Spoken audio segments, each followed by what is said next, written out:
독재 국가가 지속되려면 독재자는 굉장히 불편한 그런 이론인데요. 그것이 독재자가 끌어갈 수 있는 부분이고, 이런 독재자의 형태가 북한에 상당 부분 유의미하게 적용이 됩니다.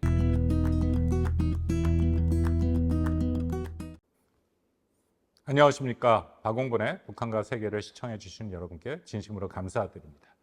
오늘은 제가 좀 고민을 많이 한 주제입니다. 과연 이것을 다루는 게 적절할 것이냐, 또 다룬다면 얼마만큼 의미 있게 이야기를 할 수 있을까로 좀 망설였던 주제인데요. 이제 더 이상 망설이면 안 된다라는 생각이 들어서 말씀을 드리고자 합니다. 뭐냐면 북한 급변 사태 이야기입니다. 북한 급변 사태가 도대체 뭐냐부터 잠깐 말씀을 드리겠습니다. 북한 급변 사태 정의는 여러 가지가 있는데요. 일반적으로 가장 통용되는 정의는 북한 내 심각한 상황이 나타나서 현재의 체제가 무너지거나 아니면 북한 자체가 붕괴되는 것을 얘기합니다. 현재의 체제가 무너진다는 것은 북한의 김정은 체제가 무너지는 거죠. 그러면 그 다음에 어떤 체제가 들어올 수 있느냐? 그럼 뭐 다양한 변수가 있습니다. 다만 여기서 중요한 것은 여전히 북한 조선인민민주주의 공화국이 그대로 존재한다라는 것이 큰 덩어리 하나의 시나리오고요. 또 하나는 아예 북한이 없어진다는 것이죠. 이것은 우리가 탈냉전 때 많이 봤던 소련이 붕괴되고 소련이 아닌 러시아가 생기고 또 동유럽의 많은 사회주의 국가들이 붕괴하고 새로운 형태의 국가가 등장하는 그것을 얘기합니다. 북한 급변 사태라는 것은 두 가지를 다 얘기를 하는데요. 오늘 제가 드리고 싶은 말씀은 그런 북한 급변 사태가 과연 발생할 수 있을 것인가에 대한 말씀을 드리고자 합니다.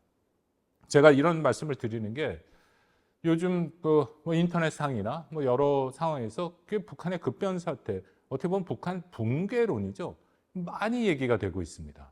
그렇기 때문에 과연 그것이 얼마만큼 적실한가를 오늘은 기술적인 측면에서 이론을 갖고 말씀을 드릴 수밖에 없다는 것을 이해해 주시기 바랍니다. 왜냐하면 이것은 앞으로 발생할 미래적인 측면이 매우 강한 그런 논쟁적인 주제이기 때문에 유리한 그런 증거만 갖고 얘기를 하는 선택적 오류를 범하지 않기 위해서는 그간에 있었던 이론과 역사적 사례를 통해서 접근을 해야 된다라는 것을 미리 말씀을 드리도록 하겠습니다. 앞서서 이런 말씀을 드리게 된 배경 중에 하나가 적어도 한 4번 정도의 이른바 북한 급변 사태 혹은 북한 붕괴론이 얘기가 된 적이 있습니다. 근데 결론은 4번 다 틀렸다라는 것이죠. 첫 번째는 1분기라고 우리가 얘기하는 게 1990년대 중후반 김일성이 사망하고 그리고 김정일 집권이 됐지 않습니까? 그 당시에 이제는 많은 분들이 알고 계시는 이른바 고난의 행군, 이게 미 공급식이라고 불리는데 북한의 배급체가 다 무너지고 경제적으로 매우 심각한 문제가 발생해서 최소 30만에서 100만 혹은 200만까지 굶어 죽은 아사한 그런 상황이 있었죠. 그 당시에 북한은 결코 지속될 수 없다, 지속되지 않을 것이다라는 전망이 많이 나왔고 거기에 이제 대표적인 연구가 로버트 콜린이라는 사람이 얘기한 지금도 일부에서 약간 얘기가 납니다만 7단계 붕괴론입니다. 그게 북한 급변 사태, 북한 붕괴론의 1분기라고 말씀을 드릴 수 있고요. 2분기는 2000년대 초중반에 얘기된 건데 이때는 아주 심각한 붕괴한다기보다는 북한이 마치 중국처럼 개혁 개방을 혹시라도 선택할 가능성이 있지 않을까. 다양한 북한에 대한 미래 시나리오가 나왔거든요. 왜냐하면 고난의 행군이 끝나고 북한이 다시금 국가로서의 체계를 구축하는 과정에서 다양한 그런 미래 전망들 나오는 그 와중에 역시 북한 급변 사태론도 같이 하나 시나리오에 얘기된 그런 상황이 있었습니다. 그 당시에도 대표적인 연구들이 좀 있었고요. 그리고 3분기, 2008년인데 2008년에 김정일이 갑자기 쓰러졌습니다.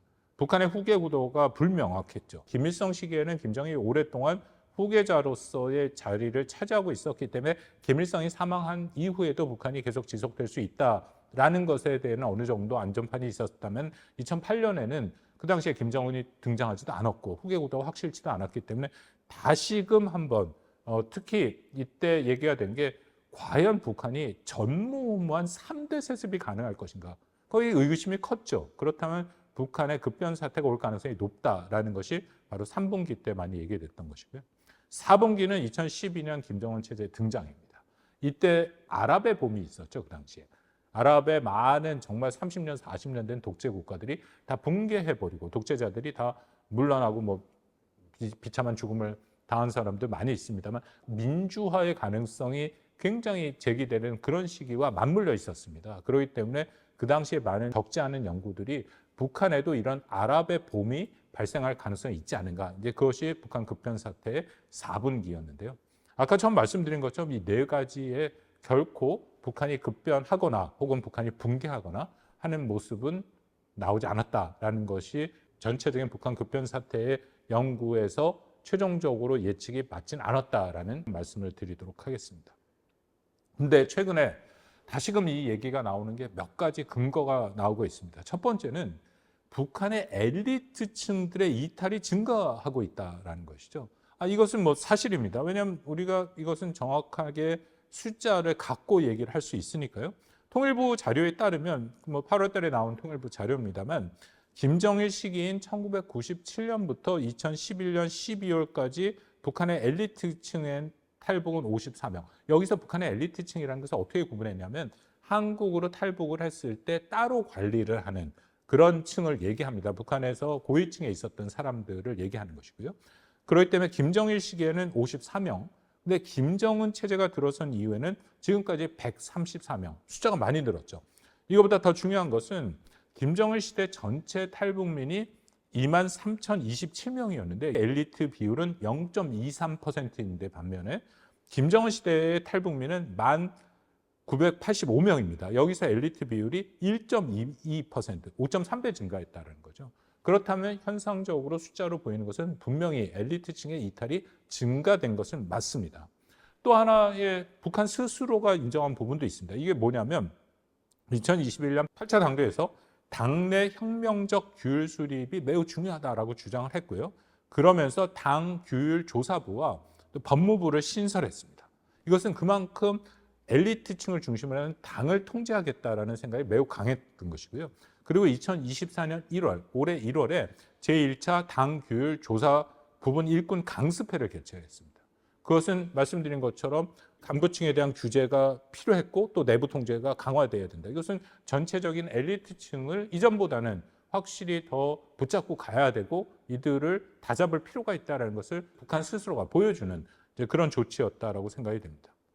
이런 엘리트층이 정말 동요가 심각하다라고 하는 것은 체제에 영향을 주는 것은 분명합니다. 그렇지만 우리가 좀 조심스럽게 봐야 되는 게 과연 어떤 수준과 어떤 범위와 어떤 강도가 됐을 때 모두에 말씀드린 북한 급변 사태로 연결될 수준의 그런 급격한 변화로 연계될 수 있을까에 대해서는 매우 조심스러운 그런 평가가 필요하다라고 생각을 합니다. 왜냐하면 일단 북한의 수령제에 대해서 잠깐 말씀을 드려야 되는데 북한 뭐 수령제라는 거 다 아시지 않습니까? 수령제의 특징은 1인 지배입니다. 근데 1인 지배 독재 체제에 나타나는 현상 중에 하나가 지도자와 엘리트층의 동조화가 상당 수준 깊다라는 겁니다.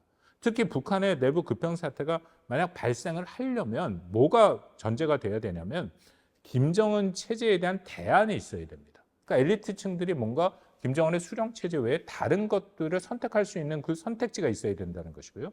두 번째는 그 선택지를 선택 안 한다면 엘리트층들이 지금같이 대규모 탈북이 이루어져야 되는데 그럼 탈북 이후의 삶에 대한 자신들의 보장이 있어야 된다.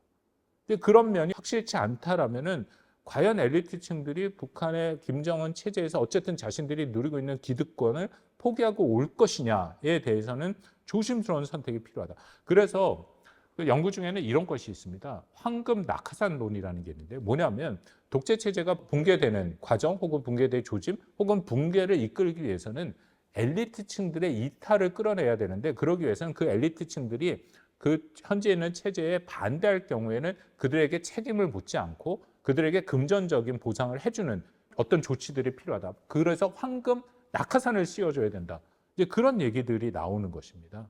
그 정도로 엘리트층과 지도, 특히 1인 체제에 동조하는 우리가 그간의 역사적 또 이론적으로 볼 때 상당히 동조화의 정도가 높다라는 것입니다.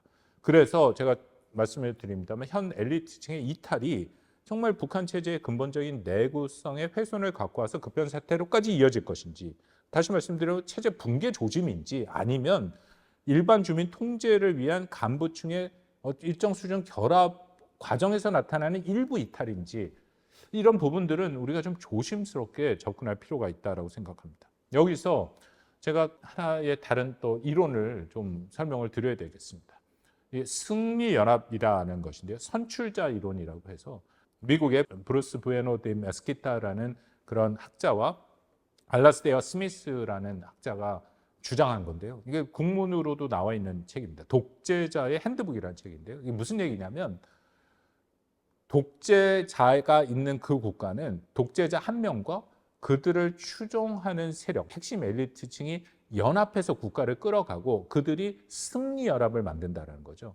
그렇기 때문에 그 승리연합에 들어가지 않은 대다수의 주민들은 그 승리연합 밑에서 사는 삶을 산다. 독재 국가가 지속되려면 독재자는 그 승리연합의 그 멤버들, 엘리트층만 끌고 가면 된다라는 이론입니다. 이게 상당 부분 많은 연구가 된 것이고 그냥 얘기하는 것이 아니라 많은 독재 국가의 사례를 모아서 한 얘기이기 때문에 적실성이 있고요. 국내에서도 활발하게 논의가 되고 있는 것 중에 하나입니다. 여기서 중요한 것은 그렇기 때문에 굉장히 소규모의 승리연합이 구성이 되고 나머지 그 백성들에 대해서는 오히려 충분한 경제적인 인센티브를 주지 않는다라는 게 또 이 주장의 핵심인데요. 왜냐하면 이런 표현을 씁니다. 배고픈 자는 지도자를 전복시킬 여력이 없다.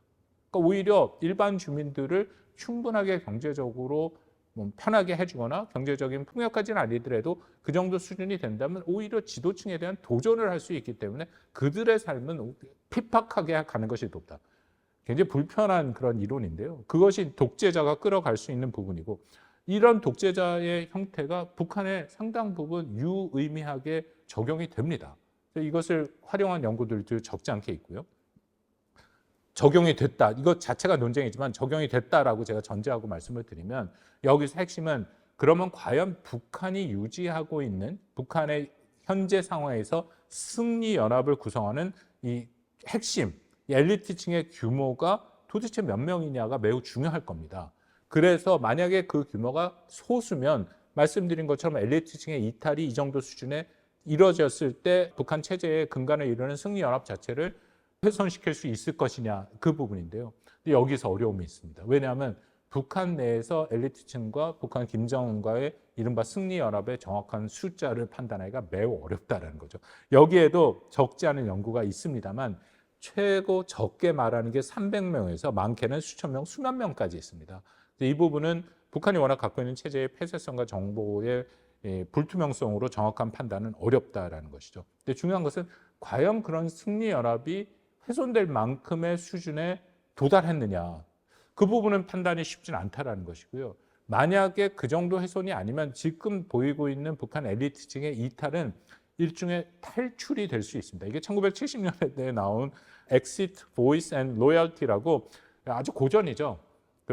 알버트 허시만이 쓴 책입니다. 이런 겁니다. 체제의 독재 체제, 권위주의 체제인데 거기에 불만을 가진 사람에게는 세 가지 선택이 있다는 것인데 하나는 탈출이죠. 불만을 느끼기 때문에 나는 더 이상 여기 있고 싶지 않아서 나오는 것이고요. 또 하나는 보이스인데 이걸 저는 소리치기라고 그렇게 번역을 해서 씁니다만 불만을 직접적으로 그 안에서 해결하기 위해서 노력을 하는 것이고요. 충성은 그냥 불만이 있더라도 순응하고 나는 그냥 그것을 같이 가겠다라는 그런 형태죠. 그럴 때 북한의 현재 엘리트층의 이탈이 북한 체제에 대한 근본적인 도전이 되기 위해서는 탈출과 그리고 소리치기가 두 개가 같이 움직여야 된다. 그리고 그 규모도 아까 말씀드린 승리연합의 그 기본 틀을 훼손할 정도가 되어야 된다라는 것이죠. 근데 여기서 한 가지 비교적 정확하게 말씀을 드릴 수 있는 것은 탈출의 그런 모습들은 보이는데 내부에서 소리치기 목소리는 들리지 않는다라는 겁니다. 그래서 과연 이런 승리연합이 지금 훼손되고 있느냐라는 것에 대해서는 매우 조심스러운 그런 우리가 예측이 분석이 필요하다라고 생각을 합니다. 또 하나 관련된 게 과연 이런 승리연합을 훼손하기 위해서 해체되기 위해서는 말씀드린 엘리트층이 수령제 외에 다른 대안이 있어야 되는데 그 대안의 존재 여부에 대해서도 상당한 분석이 필요합니다. 일단 정말 그렇게 존재하는지 안 하는지를 떠나서 만약에 제가 여러분들이 북한의 엘리트층이라면 수령제 외에 어떤 다른 대안이 자기에게 더 유리한 것이 있을까에 대한 고민을 하겠죠. 있습니다. 그것은 뭐냐면 집단 지도 체제죠. 북한은 사실 사회주의 국가라고 부르기가 어렵습니다. 굉장히 독특한 형태의 수령주의 체제를 갖고 있기 때문에. 그렇지만 일반적인 사회주의 국가에서 나타나는 현상은 정치국 상무위원으로 대표되는 집단 지도 체제입니다. 그러니까 엘리트층 입장에서는 그런 집단 지도 체제가 유리하죠. 소련 때 있었고 스탈린 이후에 있었고 그리고 지금 중국의 시진핑 시기에 이전에 3년임 들어가기 전에 보였던 그런 정치 체제인데요. 말 그대로 엘리트층들의 핵심이 정치국 상무위원을 중심으로 국가를 끌어가는 체제입니다. 이 체제가 북한의 엘리트층들에게도 더 매력적이겠죠. 수령제보다는. 왜냐하면 수령이라는 것은 모든 권력이 단 한 사람에게 집중된 형태입니다. 그 의미는 언제든지 수령이 자기가 원할 때 굉장히 자의적으로 제도 밖에서 모든 걸 할 수 있다는 거죠. 그게 무슨 의미냐면 북한의 헌법이 있습니다만 헌법 위에 노동당 규약이 있고 노동당 규약이 위에 수령의 교시가 있습니다. 그만큼 제도화되고 헌법 법적인 의미를 벗어나서 수령은 무소불위의 권력을 휘두를 수 있다. 그렇다면 엘리트 입장에서는 제도화되지 않았는데 법적인 게 없는데 어떻게 보면 수령의 건더기에서 자신의 안위가 언제든지 위협을 받을 수 있는 그런 체제를 선호할 것이냐 아니면 여러 명이 권력을 분산하기 때문에 그 안에 들어가면 자기도 목소리를 낼 수 있는 그런 지도 체제를 선호할 것이냐 당연히 후자가 될 수 있다는 겁니다. 그래서 이런 형태의 집단 지도 체제가 구성이 된다면은 그런 대안이 있다면 엘리트층의 이탈은 더 커질 수도 있다라는 것이고요. 여기서 파생돼서 일부 국내에서 계속 얘기가 나오는 게 뭐 이런 얘기 들어보시지 않습니까? 인간에 대한 수령 혹은 개혁 군주로서의 수령, 개혁을 하고 있는 어떤 수령. 저는 그게 사실상 불가능한 일을 얘기하고 있다고 생각합니다. 왜냐하면 말씀드린 것처럼 수령체제라는 것은 권력의 정점에서 모든 것을 자신들이 갖고 있을 때 그때 운영되는 게 수령체제죠. 그것을 다른 권력을 나누거나 혹은 그것을 통해서 개혁 개방을 한다든지 그런 선택을 할 수 있는 것은 전혀 안 된다. 당 국가 체제로 뭐 이른바 북한이 정상국가, 사회주의 정상국가로 된다고 한다면 가장 큰 전제는 지금의 수령체제가 없어져야 된다는 겁니다. 그래서 현 북한의 체제가 유지되는 상황에서의 그런 수령체제의 변화라는 것은 불가능해 보입니다. 그러면 말씀드린 것처럼 과연 수령제를 포기할 것이냐? 현재까지는 김정은이 말씀드린 걸 포기할 가능성이 없다는 거죠. 여기서 한 가지 더 심각한 문제는 북한이 세습을 해오지 않습니까? 3대 세습, 지금 4대 세습이 얘기되고 있는 상황. 이 세습이 그나마 가능했던 게 수령제 때문이죠.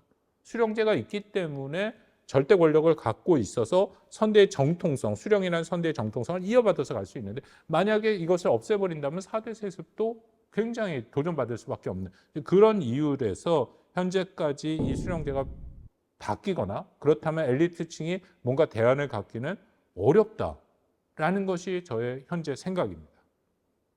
한 가지 더 관련된 것을 말씀드리겠습니다. 이것도 좀 이론적인 건데요. 임계 대중이라는 게 있습니다. 크리티컬 매스라는 거죠. 여기선 당연히 독재국가의 붕괴와 변화, 아주 근본적인 변화를 연구한 그 연구물들을 보면 일정 수준의 이런 임계 대중의 등장이 필요합니다. 그 의미는 소규모의 소수의 사람이 체제, 독재자에게 대응해서는 그 체제가 붕괴되거나 근본적으로 변화하지 않죠. 일정 수준이 넘으면 이른바 이제 주민 봉기 형태로 대규모의 반대 세력이 구성이 되고 그들이 나서야 결국은 그 체제가 변화된다. 북한 급변 사태의 시나리오 연구를 하다 보면 늘 그런 것이 중간에 나올 수밖에 없습니다. 그 얘기를 하는 거고요. 그걸 학술적으로 얘기하면 임계대중이라는 표현을 쓰는데 과연 그런 임계대중이 북한 내부에서 등장할 수 있느냐. 이게 굉장히 어려운 문제입니다. 왜냐하면 이 대중이 등장하기 위해서는 몇 가지 상황이 이루어져야 되는데 북한 체제 내에서는 그게 매우 어렵다는 거죠. 왜냐하면 북한은 아주 사소한 것도 매우 강력한 처벌 조항을 갖고 있습니다. 제가 이 방송에도 말씀드린 비사회주의, 반사회주의 운동을 반동사상 문화 배격법 같은 거. 그러니까 한국 뭐 드라마 하나 보면은 5년에서 15년형. 그만큼 조금이라도 자신의 체제에 대해서 위반을 하거나 하는 그런 것에 대한 엄청나게 처벌 수준이 높다. 그것은 북한 체제에 반대할 수 있는 초기 비용이 매우 높다라는 얘기가 되거든요. 목숨을 내걸고 가더라도 목숨을 내걸지 않는 한 그 반대할 수 없다라는 것이고요. 근데 문제는 반대를 내가 했는데 이 반대가 나 혼자로 끝나면 그건 의미가 없지 않습니까? 내가 선구자적으로 반대를 했을 때 나와 동조하는 동지들이 있어야 되는데 그 동지들을 규합하는 게 매우 어렵다. 북한 체제는 늘 이 강압적인 방법으로 주민 간에 서로 소통을 못하게 만들고 있습니다. 여러분 아시다시피 뭐 3명만 모여도 그중에 한 명은 보위부 소속이다라는 게 지금 북한에서 하는 얘기. 그만큼 북한 주민들 간의 소통을 통해서 뭔가 체제에 반대되는 목소리가 나오는 것을 철저하게 억압하고 방지하는 것이 북한 체제의 특성 중에 하나죠. 그렇기 때문에 그것도 쉽지 않다라는 거고, 또 하나는 저항을 이끌 지도 세력이 필요합니다. 늘 그런 어떤 혁명의 역사나 말씀드린 독재 체제가 붕괴하는 것을 보면 다수의 대중을 끌어가는 지도 세력이 있어야 되는데 북한이 과연 그런 지도 세력을 만들 수 있을 것이냐. 그렇기 때문에 만약에 소규모의 반발이 발생하더라도 다수의 주민은 관망을 선택할 가능성이 크지 않을까 하는 게 이론적인 측면입니다. 근데 여기서 조심해야 될 게 이론적인 측면에서 또 하나는 그렇다고 방금 말씀드린 그런 한계가 있어서 인계 대중이 등장하지 않았느냐. 인계 대중이 그래도 등장했습니다. 그렇기 때문에 많은 독재 국가들이 무너졌던 것이고요. 그렇기 때문에 이 이론이 구성이 되고 이 개념이 발전한 것이죠. 여러 가지가 있습니다만 일단 가장 핵심적으로 폭력적 통제가 약화되면 그 가능성은 커집니다. 아까 말씀드린 것처럼 강력한 폭력적 통제 때문에 주민 서로 간의 의사소통이 불가능하고 그렇기 때문에 뭔가 집단 행동이 어렵고 만약에 그런 폭력적 강압을 하는 그 기제가 약화된다면 그 가능성은 높아진다는 것이고요. 또 하나는 논란의 여지가 이제 거의 없어진다라고 생각합니다. 정말 북한 주민의 다수가 북한이 주장해왔던 주체 사상을 믿느냐. 또 김정은이 얘기하고 있는 인민대중제주의, 애민주의를 믿냐. 그렇지 않다고 생각합니다. 이것은 올해 나왔던 경제사회 실태조사서 통일부와에서 만들었던 거에 북한 주민들 5천여 명을 상대로 여론조사한 내용이 있습니다만 거기에 보면 충분하게 그렇지 않다라는 그런 사실이 확인이 됩니다. 그렇다면 어떤 자발적 수능보다는 강제적인 기제를 통해서 북한 주민들을 통제하고 있는데 만약에 그 기제가 좀 흔들리고 틈이 보인다면 임계 대중이 나올 가능성은 그만큼 높아진다라는 것이죠. 여기서 한 가지 또 그 조심스러운 가능성을 말씀을 드리면 2020년부터 북한이 통과시킨 3대 악법이라고 불리는 것, 그들이 말하는 이제 비사회주의, 반사회주의의 현상을 타파하기 위한 3대 법이 있죠. 반동사상 문화배개법, 청년교양보장법, 그리고 평양문화법. 이 법에 스스로 북한이 이 통제의 빈틈을 보여줬다고 생각합니다. 만약에 통제가 철저하게 잘 됐다면 이런 법이 통과될 이유가 없었죠. 근데 이 법의 내용은 제가 여러 번 설명을 드렸습니다만 그간 북한이 최대한 노력을 해서 그들이 말하는 괴뢰 문화, 한국에서 전파되는 문화를 막으려고 했는데 실패했다. 그렇기 때문에 법이라는 통제 규제를 만들어서 굉장히 극강의 처벌 조항을 만들 수밖에 없다. 그러니까 그만큼 이것은 북한이 해왔던 억압적, 폭력적 통제에 빈틈이 보인다라고 생각을 할 수 있고요. 또 하나는 아까 주민 간에 서로 교통하는 것이 중요하다, 소통하는 것이 중요하다고 말씀을 드리지 않았습니까? 근데 저는 북한이 이 3대 법을 통과시킴으로써 어떻게 보면 북한 주민 간의 소통을 더 원활하게 하고 소통의 가능성을 열었다고 판단합니다. 왜냐하면 북한 주민들 입장에서는 쉬쉬하면서 한국 드라마나 영화를 봤을 텐데 이 법이 통과되니까 이거 나만 보는 게 아니구나. 주변에 다른 사람들도 다 보는구나. 그러기 때문에 북한 정권에서 이런 걸 만들어서 그만구나 하는 것이 다 퍼졌다라는 것이죠. 이런 건 매우 중요한 겁니다. 이런 생각들이 북한 주민들에게 공통적으로 구성이 되고 이것이 더 광범위에 확산이 되면은 이건 북한 주민 사이에서 어떤 공통된 목표로 연결될 가능성이 그만큼 높아졌다라는 것이죠. 정리를 하겠습니다. 좀 어렵고 복잡한 내용이긴 합니다만 현재 당장의 상황으로서 북한의 어떤 말씀드린 급변 사태의 가능성이 가시적으로 등장했다라고 보기는 쉽지 않습니다. 다만 그럼에도 여러 가지 가능성을 놓고 봤을 때 완전히 없다라고 또 말씀드리기도 어렵습니다. 제가 좀 애매한 입장을 취하는데요. 왜냐하면 이것은 미래 영역이기 때문에 그래서 앞으로 계속 주시해 볼 필요는 충분히 있다라고 생각을 합니다만 그렇다고 지금 좀 논의되는 것처럼 너무 많이 나가서 당장 북한이 붕괴될 것이다 라고 얘기하는 것은 조심스러운 접근이 필요하다라는 것이 저의 분석입니다. 시청해 주셔서 감사합니다.